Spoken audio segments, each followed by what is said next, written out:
Some of my next stories might bore the life out of a lot of you, but I'm in Glasnevin Cemetery today visiting some of Ireland's most historic graves and some lesser known ones. So if you'd like to watch these today, you can, and if not, fair enough.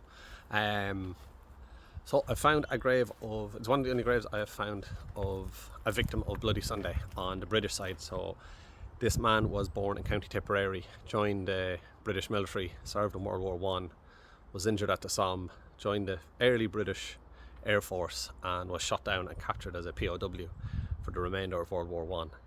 He was then then joined the RIC, so the Royal Irish Constabulary, during the War of Independence, and he was shot and injured in County Clare. And then he either was sent or moved to Dublin to recover from his injuries. But in that time, he was marked by Michael Collins' intelligence network as a British spy.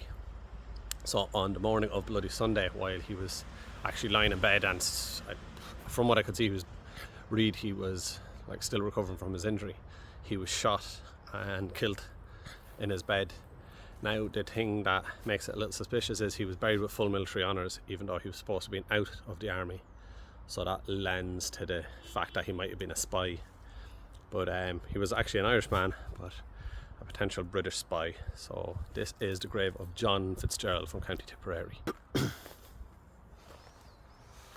So you'll see John Joseph Fitzgerald, who died on 21st November 1920, so Bloody Sunday, aged 22 years old. Most of the people that were shot on the morning of Bloody Sunday, the suspected British spies, were actually from the UK, so their bodies would have been repatriated. John Fitzgerald was obviously from Tipperary.